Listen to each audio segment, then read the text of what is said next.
రాజమహేంద్రవరం పుష్కర ఘాట్ లో అఖండ గోదావరి ప్రాజెక్టు శంకుస్థాపన సభ ప్రసంగంలో బీజేపీ ఏపీ చీఫ్ పురంధేశ్వరి తడబడ్డారు. ప్రసంగంలో భాగంగా ప్రముఖుల పేర్లు చెబుతూ ఆంధ్ర రాష్ట్ర ముఖ్యమంత్రి పెద్దలు సోదరులు పవన్ కళ్యాణ్ కి అని పురంధేశ్వరి చెప్పారు. వేదిక మీద ఉన్నటువంటి కేంద్ర మంత్రివర్యులు పెద్దలు గజేంద్ర సింగ్ షెకావత్ గారికి, ఆంధ్ర రాష్ట్ర ముఖ్యమంత్రి వర్యులు పెద్దలు సోదరులు పవన్ కళ్యాణ్ గారికి, ఉప ముఖ్యమంత్రి పవన్ కళ్యాణ్ గారికి, అదేవిధంగా నా పార్లమెంట్ నియోజకవర్గంలో ఉన్నటువంటి 7 ఎమ్మెల్యేలు బుచ్చే చౌదరి గారు, ఆదిరెడ్డి వాసు గారు, మద్దిపాటి వెంకటరాజు గారు, ముప్పిడి వెంకటేశ్వరరావు గారు, బత్తిని బలరామకృష్ణ గారు, అదేవిధంగా వేదిక మీద ఉన్నటువంటి అధికారులకి, సోదరీమణులకి, వేదిక ముందున్నటువంటి సోదరీమణులందరికీ కూడా నా నమస్కారాలు నేను తెలియజేస్తున్నాను.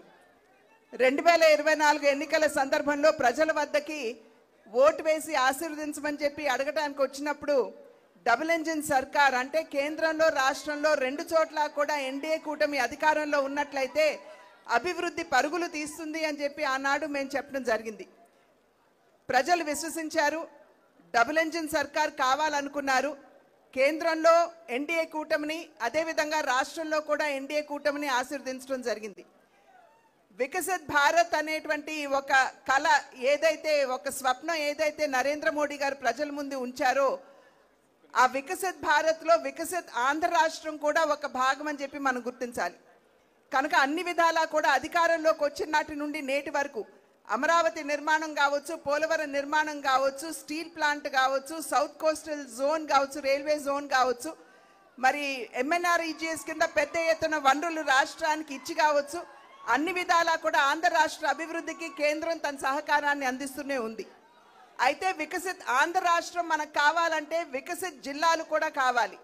అంటే వికసిత్ రాజమహేంద్రవరం కూడా ఖచ్చితంగా వికసిత్ ఆంధ్రలో భాగం అని చెప్పి మనం గుర్తించాలి. దానిలో భాగంగానే ఇవాళ అనేక పర్యాటక అభివృద్ధి కార్యక్రమాలు మనం శంకుస్థాపన చేసుకోవడం జరుగుతుంది.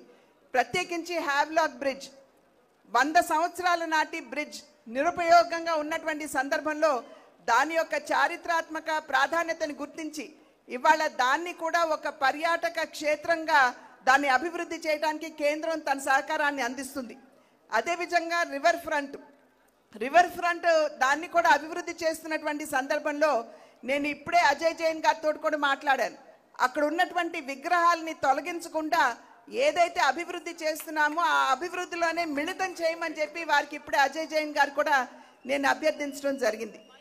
అదేవిధంగా హ్యావ్లాక్ బ్రిడ్జ్తో పాటుగా ఇవాళ పుష్కరాలకి సంబంధించి 2027వ సంవత్సరంలో ఏదైతే పుష్కరాలు మనం రాబోతుందో దాన్ని దృష్టిలో ఉంచుకునే ఇవాళ పుష్కర ఘాట్లో అఖండ గోదావరికి కూడా మనం శంకుస్థాపన చేసుకోవడం జరిగింది.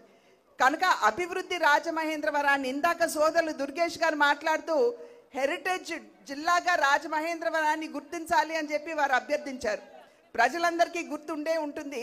నేను పార్లమెంట్లో ఈ అంశాన్ని లేవనెత్తి రాజమహేంద్రవరాన్ని హెరిటేజ్ సిటీగా గుర్తించమని చెప్పి నేను ప్రత్యేకించి పార్లమెంట్లో నేను రేజ్ చేసినటువంటి అంశం.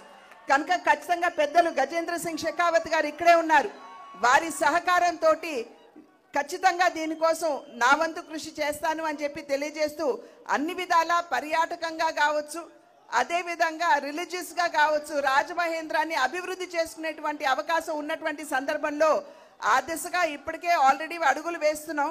గౌతమి లైబ్రరీని కూడా దాన్ని అభివృద్ధి చేయడానికి నా వంతు కృషి నేను చేస్తున్నాను.